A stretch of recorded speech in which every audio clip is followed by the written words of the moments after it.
বলা হতো এরা হচ্ছে পাকিস্তানের দালাল, ঠিক না বলেন? আজ স্পষ্ট করে বলতে চাই, জেল দিয়েছে, মামলা দিয়েছে, হয়রানি করেছে, চাঁদা আদায় করেছে, মানুষের জায়গা জমি তারা অন্যায়ভাবে দখল করেছে, ব্যাংক ডাকাতি করেছে, লুটপাট করেছে, শেয়ার মার্কেট লুটপাট করেছে, দিয়েছে। ঠিক তার পাশাপাশি অত্যাচারের সবচেয়ে বড় যেই নিদর্শন, মায়ের কোল থেকে ফ্যামিলি থেকে গুম করে কোথায় নিয়ে গেছে তাও জানা যায় না। শেষ পর্যন্ত আয়না ঘর বানিয়ে পীড়ন করলো।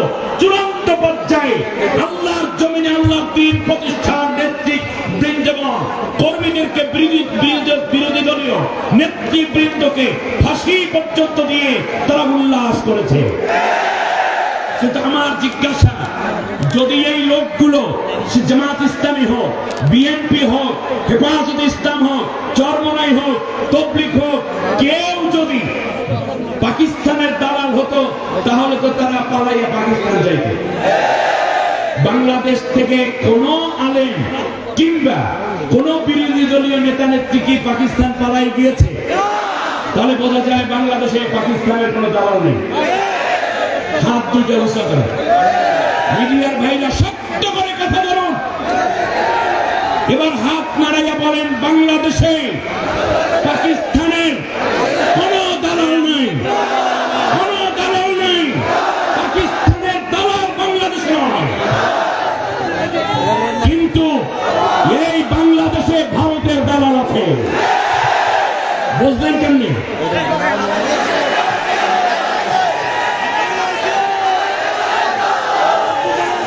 যে যেই দেশের দালাল সে সেই দেশে গিয়ে আশ্রয় নেয় পালা। অতএব দীর্ঘ 18 বছর পর্যন্ত তাদের স্বপ্ন ছিল জোর করে ক্ষমতায় থাকা, বাংলাদেশকে ভারতের গলদ রাজ্যে পরিণত করা। আমার দেশের ন্যায়পরায়ণ বিরোধী দলীয় নেতা নেত্রী আলেম ওলামা মেধাবীদেরকে হত্যা করে কিংবা বিদেশে নির্যাতন করে তাদেরকে পাঠিয়ে দিয়ে তাদেরকে গুমের নাটক সাজিয়ে হত্যা করার ষড়যন্ত্র করে বাংলাদেশটাকে তারা অন্যের হাতে তুলে দেওয়ার জন্য সব আয়োজন করেছিল। কিন্তু আমার দেশের ছাত্র সমাজ, যুব সমাজ তাদের মাটি, তাদের ভিটা বাড়ি, তাদের জমিনকে মুশরিকদের হাতে তুলে দিতে চায় নাই বিধায় জীবন দিয়েছে, কিন্তু জমিন দেয় নয়।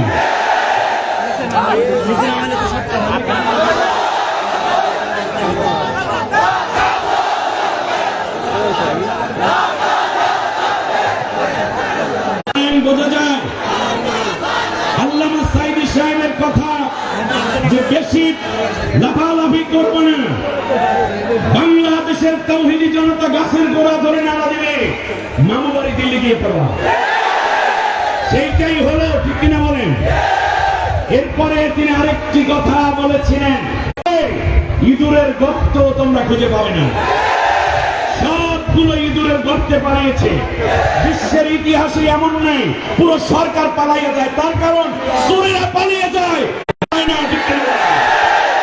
এখন আবার শুনি বলে, আবার শুনি একটু থামেন প্লিজ।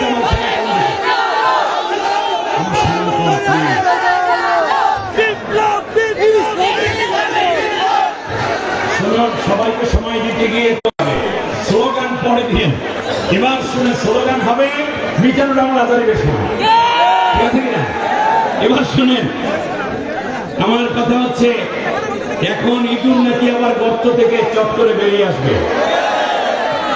18 কোটি জনতার হাতে 36 কোটি লাঠি রাখতে হবে। ইঁদুর যদি আবার মাথা উঁচু করে ইঁদুরের মুখ ভেঙে দিতে হবে। বাংলার জমিনে চলতে হবে।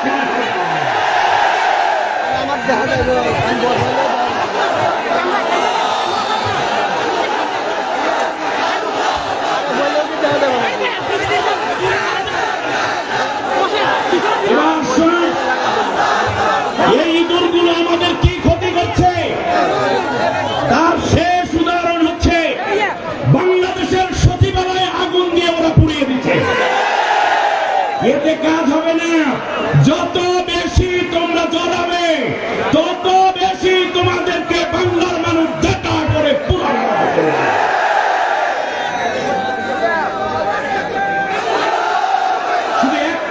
বলতে চাই আমি, শুনুন মুসলিম ভাইয়েরা, প্রিয় কোরআনের সাথীরা, আমরা যখন হজ করতে যাই, শুনেন, হজ যখন করতে যাই তখন জামারাতে আমরা পাথর নিক্ষেপ করি। হ্যাঁ, প্রথম দিন কোনটার গায়ে পাথর মারি? বড়টার গায়ে পাথর মেরে হাজী সাহেবানরা কোরবানি করে তারপরে অলরেডি ইহরাম খুলে ফেলেন। পরের দিন সকাল থেকে শুরু হয় ছোট মেজো বড়, তারপরে আবার ছোট বড় মেজো। সুতরাং এখন বড়রে সাইজ করা হচ্ছে। এলাকায় যদি কেউ উৎপাত করেন, নতুন করে সন্ত্রাসী চেহারা বের করেন, তাহলে দ্বিতীয় ধাপে কিন্তু ছোটটা থেকে বড় পর্যন্ত শুরু হবে। 18 বছরের নির্যাতন মানুষ বলে যায় না। সম্মানিত ভাইরা, এবার আমরা বিসমিল্লাহ করি। পরম করুণাময় অসীম দয়ালু আল্লাহর নামে শুরু করছি, সবাই পড়েন। ইযা জাআ নাসরুল্লাহি ওয়াল ফাতহ ورأيت الناس يدخلون في دين الله أفواجا فسبح بحمد ربك واستغفر إنه كان توابا آمنت بالله। যখন দেখবে আল্লাহর পক্ষ থেকে সাহায্য এবং বিজয় এসে গেছে, দলে দলে মানুষ ইসলামে প্রবেশ করা শুরু করে দিয়েছে, তখন তুমি আল্লাহর প্রশংসা সহকারে তার কাছে প্রার্থনা করবে, তোমার জাতির জন্য, উম্মতের জন্য ক্ষমা প্রার্থী হবে। কারণ আল্লাহ রাব্বুল আলামিন পরম ক্ষমাবান এবং তিনি মানুষের তওবা কবুলকারী। সূরার নাম সূরা নসর, মদিনায় অবতীর্ণ সূরায় 3টি আয়াত, 3টি আয়াত এবং একটি রুকু রয়েছে। সম্মানিত ভাইরা, দীর্ঘ পথ পাড়ি দিয়ে রাসূল সাল্লাল্লাহু আলাইহি ওয়াসাল্লাম যখন মক্কা বিজয় করে ফেললেন, 10ম হিজরিতে যখন রাসূল সাল্লাল্লাহু আলাইহি ওয়াসাল্লাম জীবনের শেষ হজ সম্পন্ন করে আরাফার ময়দান থেকে মদিনায় ফিরতেছিলেন, তখন আল্লাহ রাব্বুল আলামিন এই সূরাটি নাযিল করে আল্লাহ রাসূল সাল্লাল্লাহু আলাইহি ওয়াসাল্লামকে আল্লাহ তাআলা ইসলামের বিজয়ের স্বীকৃতি দান করলেন। সুবহানাল্লাহ। কিন্তু বিজয় শুধু বিজয় নয়, কান খাড়া করে আজকের ঐতিহাসিক বাংলাদেশের শ্রেষ্ঠতম সর্ববৃহৎ কোরআনের এই মাহফিল থেকে আমাদেরকে কথাগুলো বুঝে নেওয়া দরকার। বিজয় যখন আসে তখন পরাজিত শক্তি হিংসা বিদ্বেষ এবং তাদের মর্মজ্বালা অন্তর্জ্বালায় পুড়ে ছাই হওয়া শুরু করে দেয়। তখন তারা শুরু করে বিজয়ের বিপরীতে আবার নতুন করে ষড়যন্ত্র করতে, ঠিক না বলেন? আল্লাহ রাব্বুল আলামিন বলেন, লা ইয়াদুররুকুম কাইদুহুম শাইয়া, তাদের কোন ষড়যন্ত্র তোমাদের কোনো ক্ষতি করতে পারবে না, ইল্লা আদা, তবে কিছু কষ্ট দিতে পারবে। এই ইতিহাস শুনুন, এই পৃথিবীতে যখন কোন সরকার এইভাবে পালিয়ে যায়, অত্যাচার করে শেষ হয়ে যায়, তখন তাদের শেষ পরিণতির জন্য ফিরে আসতে 100 বছর অপেক্ষা করা লাগে। কত বছর? অতএব আপনাদেরকেও 100 বছর অপেক্ষা করা লাগবে। এই 100 বছর কি করবেন সেই চিন্তা করেন। আমার বন্ধুগণ, আল্লাহ রাব্বুল আলামিন এখানে বলেছেন, বিজয় যখন আসবে তখন তোমরা তাসবিহ পড়বা, ফাসাব্বিহ, তাসবিহ পড়বে। এই তাসবিহ অর্থ বসে বসে সুবহানাল্লাহ নয়, বরং বিজয়কে ধরে রাখার জন্য নতুন করে আবার বিভিন্ন কৌশল অবলম্বন করা। আমার কথা বুঝে আসছে আপনাদের? ইন্নাকা ফিন নাহারি সাবহান তাওয়িলা, সেখান থেকে ফাসাব্বি, হে রাসূল আপনার উপরে যখন আমি বিজয় দান করলাম তখন আপনি আরো বেশি অ্যাক্টিভ হয়ে ওঠেন, আরো বেশি সচেতন হয়ে ওঠেন, আরো বেশি আপনার ঘুমকে কমিয়ে দিন, আপনার উম্মতকে, আপনার সাহাবীদের ঘুম আরো কমিয়ে দিতে বলুন। কারণ স্বাধীনতা অর্জন করা যত কঠিন, তার চেয়ে স্বাধীনতা রক্ষা করা আরো বেশি কঠিন। আমার বন্ধুগণ, স্বাধীনতা অর্জনের জন্য 5টি ধাপ দরকার। কয়টি উপাদান দরকার? না, আমার কথা জবাব দিতে হবে এখন। বিজয় অর্জনের জন্য কয়টা ধাপ দরকার? 5টি ধাপ একেবারে মুখস্থ করতে হবে। আমার ওয়াজগুলো আজকে যুবক ভাইয়েরা ভালো করে মুখস্থ করবেন। স্বাধীনতা অর্জন করার জন্য 5টি ধাপ আপনাকে পার হতে হবে। স্বাধীনতা রক্ষা করার জন্য 5টা ধাপকে আপনার অবশ্যই মেনটেন করতে হবে। এই 10টা বিষয়ের উপরে আমি 10 মিনিট কথা বলবো। আজ খুব মনে পড়ে আমাদের মোহতারাম মনিরুল ইসলাম মজুমদার ভাই, তরুণ প্রজন্মের আর এক আইডল। কথাগুলো শুনলে মনে হয় মিজানুর আজহারি ভাইয়ের ঘ্রাণ আসে কথা থেকে। চেহারাটাও ওইভাবে আল্লাহ বানিয়ে দিয়েছে।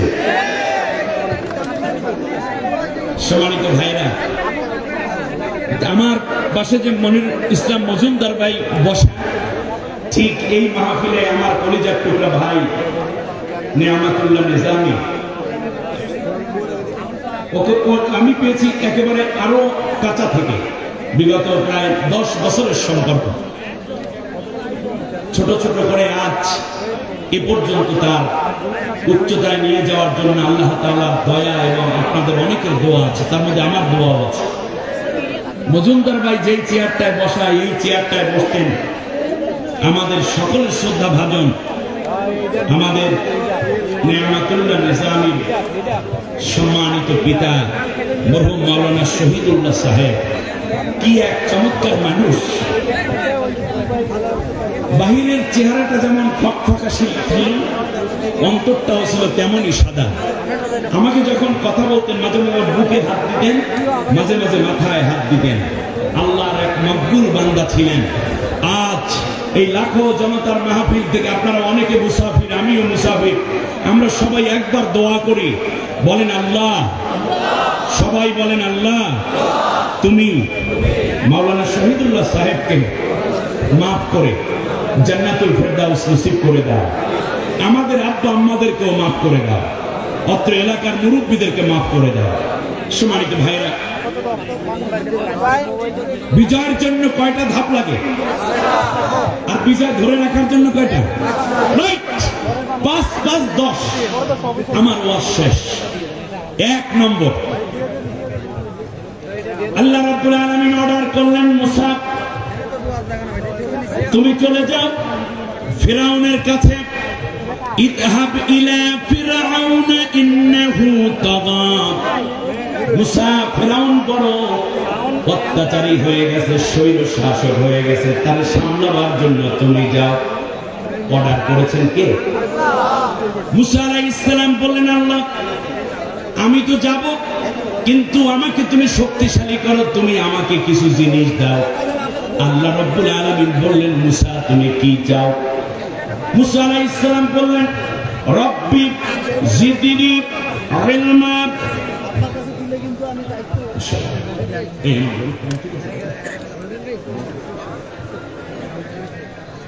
রব্বি জিদনি ইলমা। আল্লাহু আকবার।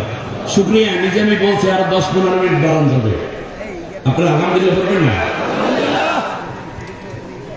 মুসা আলাইহিস সালাম আল্লাহর কাছে অ্যাটম বোমা চাইনি।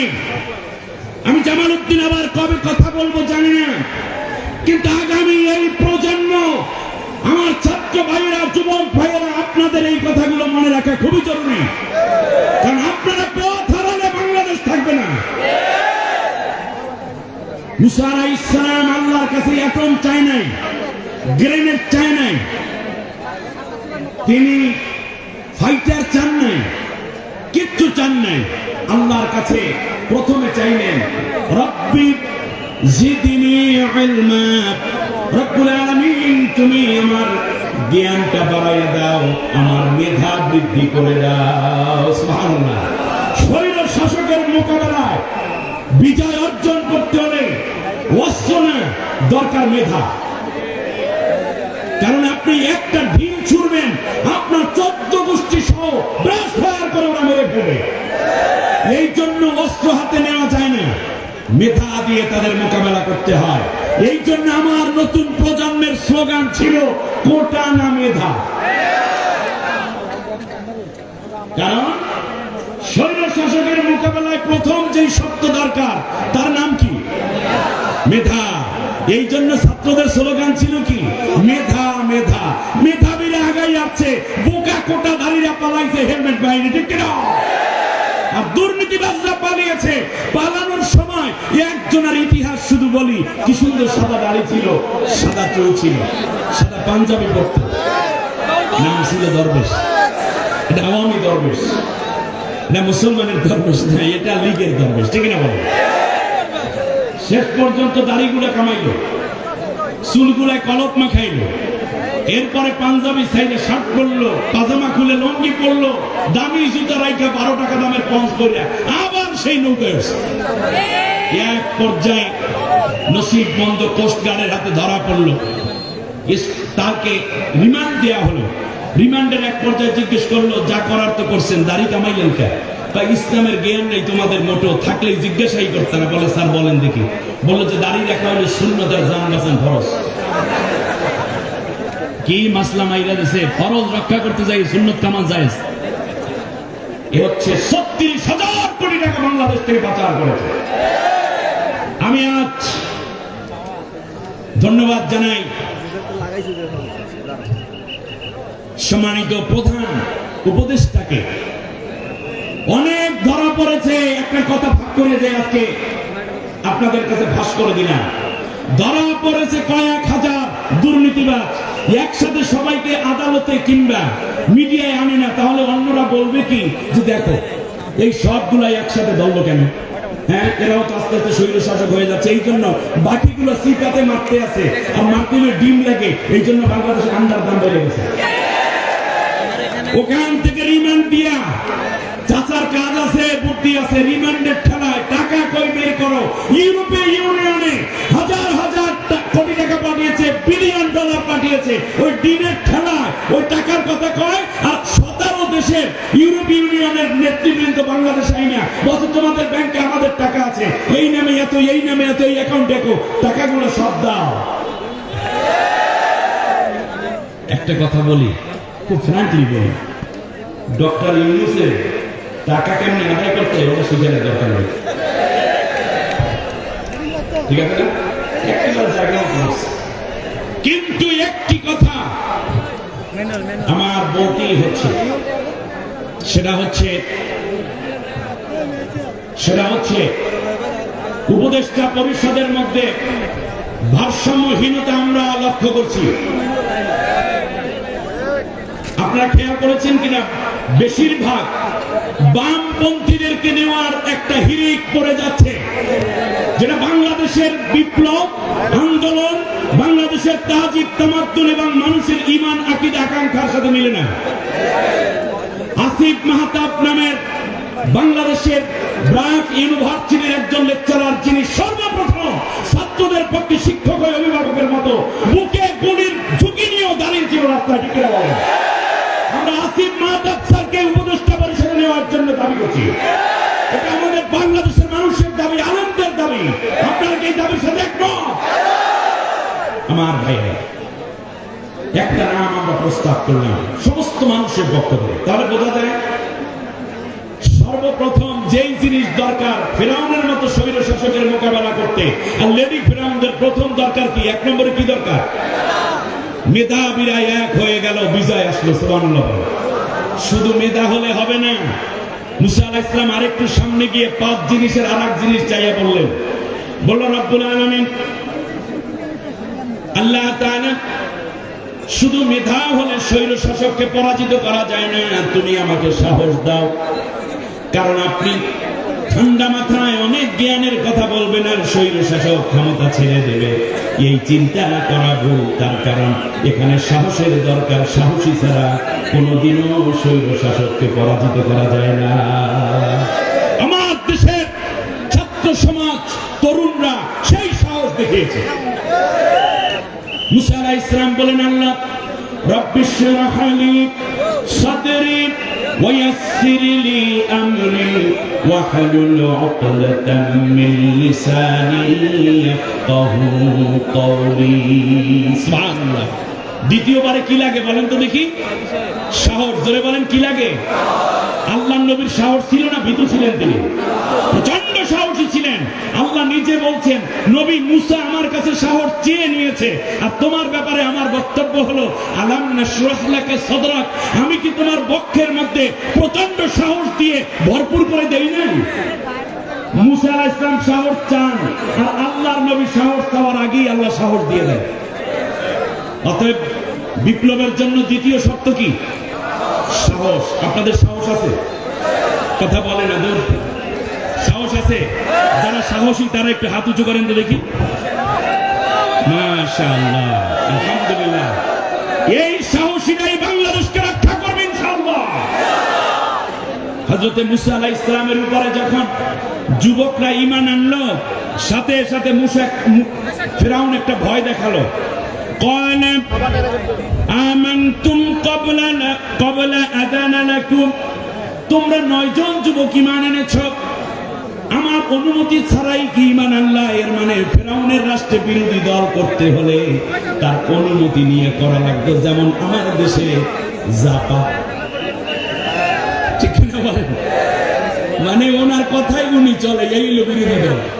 আমার ভাইয়েরা, ফিরাউন ধমক দিয়ে বলল লাউ কাত্তিআন্না আইদিয়াকুম ওয়া আরজুলাকুম মিন খিলাফিন ওয়া লামুসাল্লিবান্নাকুম ফি যুযু'in নাখলিন, তোমাদের যা করব শুনো, বিপরীত দিক থেকে তোমাদের হাত পা কেটে ফেলবো, আর তোমাদেরকে গলার মধ্যে রশি পরাইয়া, খেজুর গাছের রশি পরাইয়া, খেজুর পাতার রশি পরাইয়া তোমাদেরকে ফাঁসি দেব। এই কথা যখন বললো হাত কাটবে, পাও কাটবে, ফাঁসি দেবে, এই জন্য যুবকরা সবাই বলছে না না ওস্তাদ, কোন দিন আর আমরা মুসলমান থাকবো না, আমরা ঈমান প্রত্যাহার করলাম। এই কথা বলেছে? কথা বলেন, বলেছে? বলে নাই।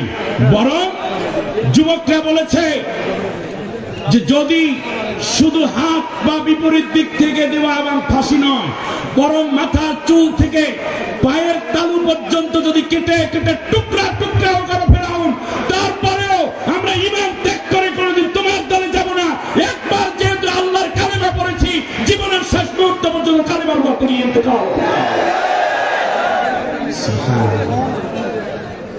আমার যুবকদের স্লোগান শুনলেই তো মাথা নষ্ট। কিন্তু লেগেছে রে, লেগেছে, আবার লেগেছে রে, লেগেছে। এই কথা শুনলে চোর, সন্ত্রাসী কিংবা গুন্ডা, চাঁদাবাজ, ভোটচোর কিংবা এই স্টাইলে যারা আছে অবৈধ ক্ষমতাধারী স্বৈর শাসক, তাদের কলিজায় পানি থাকে না। আমার ভাইয়েরা, বিপরীত দিক থেকে হাত পা কাটছে মাত্র 7 জন। ফেরাউন কতজন হাত পা কাটছে? এই কারণে আমরা বলি ফেরাউন 2 জনকে দিয়েছে ফাঁসি, মোট 9 জনকে মারলো। কিন্তু আপনারা জানেন জুলাই আগস্টের আন্দোলনে মানুষ তো মেরেছি, যারা গুলিবিদ্ধ হয়েছিল তাদের কারো হাত কাটতে হয়েছে, পা কাটতে হয়েছে। আমি আসার সময় আমি পুরো সার্চ দিয়ে দেখেছি এই পর্যন্ত কাদের হাত পা কাটারও কতজনের 2788 জনের হাত পা কাটতে হয়েছে।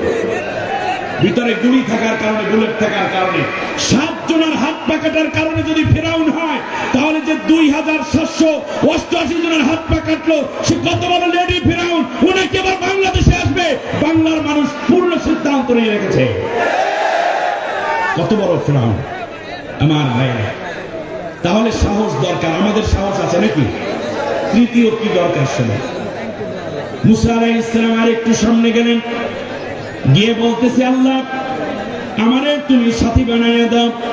আখি হারুন হুয়া আফসাহু মিন্নি লিসানা, আল্লাহ গো আমার ভাই হারুন আমার চাইতে বড় ভালো বক্তা।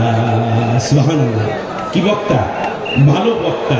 এবং রিদান আইয়ুসাদ্দিকুনি, এবং সে আমাকে সত্যায়ন করবে এবং আমাকে সাহায্য করবে। এবারে আপনারা বলেন দেখি, খুব ভালো করে ঠান্ডা মাথায়, এই তাফসীর মাহফিল, মূল পরিবেশ কখনোই নষ্ট করবেন না, কান খাড়া করে শুনুন।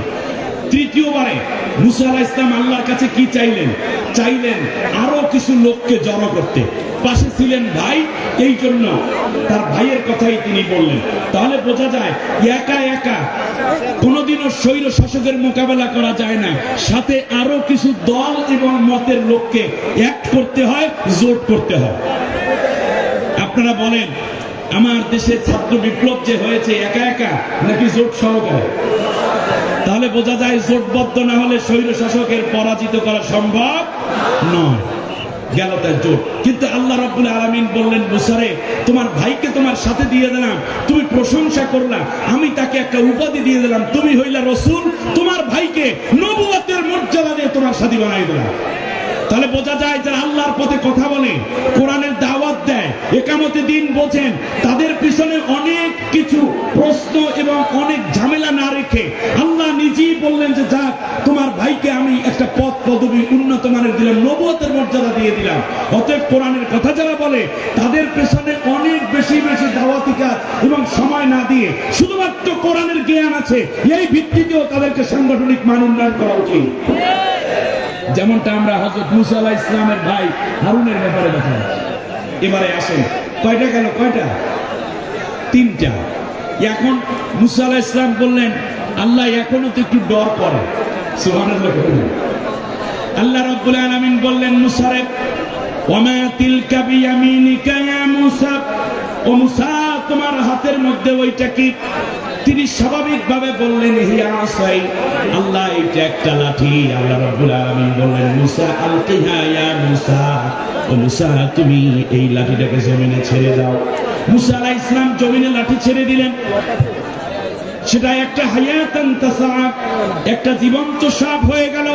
মুসা আলাইহিস সালাম ভয় পাইলেন। একটু আগে বললেন তোমার সাহস দিলাম, কিন্তু সাপ দেখে ভয় পায়। আল্লাহ রাব্বুল আলামিন বললেন, মুসা এবার সাহসের প্রমাণ দাও, খুযহা এইটাকে ধরে ফেলো। সাপ ধরে ফেলল। আল্লাহ রাব্বুল আলামিন বলেন, সানুঈদুহা সিরাতাহাল উলা, আগের সাপে আগের লাঠির অবস্থায় আমি আল্লাহ এটাকে ফিরাইয়া দেব। মুসা আলাইহিস সালাম লাঠি ধরলেন, সাপ ধরলেন, সাথে সাথে লাঠি হয়ে গেল। আমার ভাইরা, তাহলে বোঝা যায় স্বৈর শাসকের পতনের জন্য, বিপ্লব করার জন্য লাঠির দরকার আছে। কথা বলে না, কি দরকার? এর মানে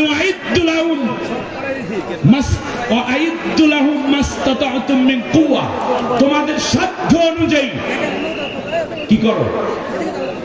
রসদ সংগ্রহ করো, অস্ত্র জোগাড় করো। এই অস্ত্র যাই হোক, আবু সাঈদের হাতে কি ছিল? জোরে বলেন, কি ছিল? একটা লাঠি। আমার মনে হচ্ছে মুসা আলাইহিস সালামের লাঠি এখন আর আসবে না, কিন্তু সেই লাঠির ইশারা হতে হতে সাঈদের হাতে আল্লাহ তাআলা একটা লাঠি উঠাই দিয়েছে। ও গুলি বুলেট খায় কিন্তু লাঠি ছাড়ে না। একটা ঘটনা দেখছেন? আচ্ছা, সাঈদ, আমি তার কবর জিয়ারত করেছি, তার বাড়িতে গিয়েছি রংপুরে। দন্তেশ্বর আকা দীর্ঘই দ মিলে কি হয়? সাঈদ দীর্ঘই দিয়ে লেখে। আবার একটা হিসাব করে দেখলাম, 1 বছর আগে, প্রায় 1 বছর হয়নি, তার আগে যে পতনটা হলো, আল্লামা সাঈদী, আল্লাহ রাব্বুল আলামিনের কোরআনের এক পাখি, 13টা বছর জেল কাটানোর পরে হাসপাতালে চিকিৎসার নাম করে বিষাক্ত ইনজেকশন পুশ করে তাকে হত্যা করা হয়েছে বলে অনেকে ধারণা করছে। আজ ট্রাইব্যুনাল রেডি, নতুন করে বিচার কার্যক্রম শুরু হচ্ছে। তত্ত্বাবধায়ক সরকারের সময় হয়তোবা নতুন কিছু লোককে ট্রাইব্যুনালে হাজির করা হচ্ছে এবং সামনে হবে।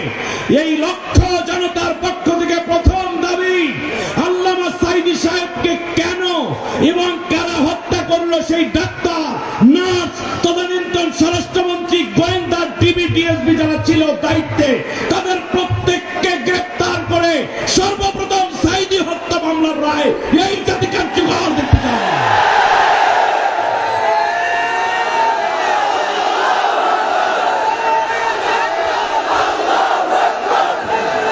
আমার প্রিয় ভাইয়েরা,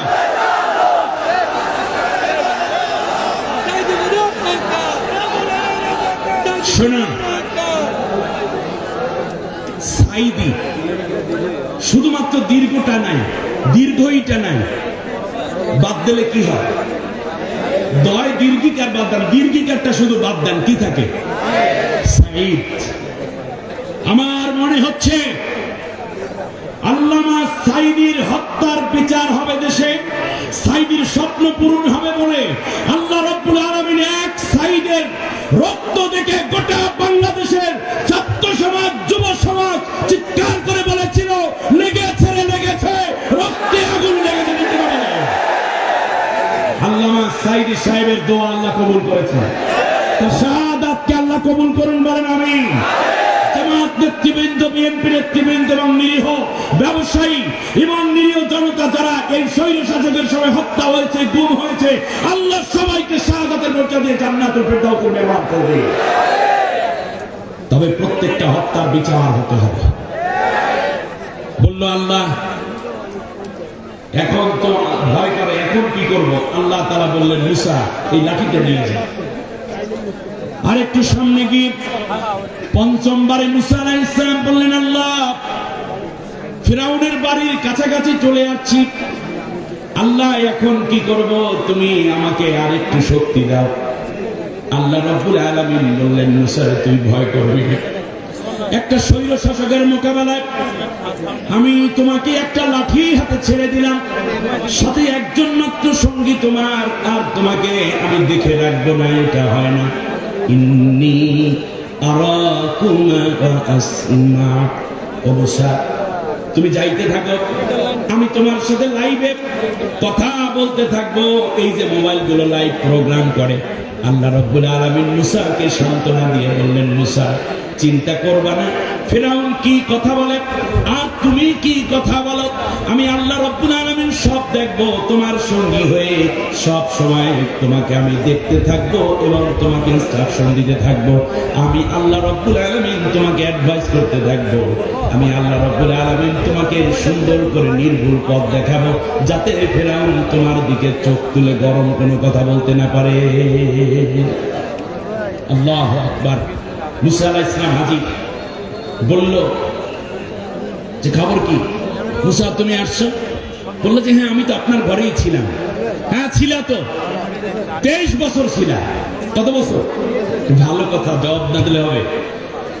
1.5 মাস বয়সের সময় মুসা আলাইহিস সালামের মা নীল নদে বাক্স বইরা ফেলাই দিয়েছে, আপনারা জানেন না? ছেড়ে দিয়েছে, যাইয়া উঠছিলেন কোথায়? ফিরাউনের ঘরে। সেখান থেকে ধরে মুসা আলাইহিস সালাম কত বছর ফিরাউনের ঘরে ছিলেন জানেন? 23 বছর, 23 ইয়ার্স। সেই 23 বছরের মাথায় এসে ওই কিপ্তিয়া হত্যাকে কেন্দ্র করে প্রথম ধাক্কা দিয়ে তিনি চলে যান কোথায়? মাদায়েনে। আমারও মনে হচ্ছে কি জানেন, আচ্ছা একটু চিন্তা করেন তো, এই পলাতক গভর্নমেন্টটা 18 বছর ক্ষমতায় ছিল। 18 বছর আগে যেই বাচ্চারা ক্লাস 1-এ ভর্তি হয়েছিল তাদের বয়স কত ছিল? 5 বছর। 18 সাথে 5 যোগ করলে কত হয়? 23 বছর। আন্দোলন যারা করছে তাদের বয়স আনুমানিক কত হবে? আচ্ছা মুসা আলাইহিস সালামের জামা কাপড় কে দিয়েছে? ফিরাউন দিয়েছে। বই পুস্তক কে দিয়েছে? ফিরাউন দিয়েছে। খাবার দাবার কে দিয়েছে?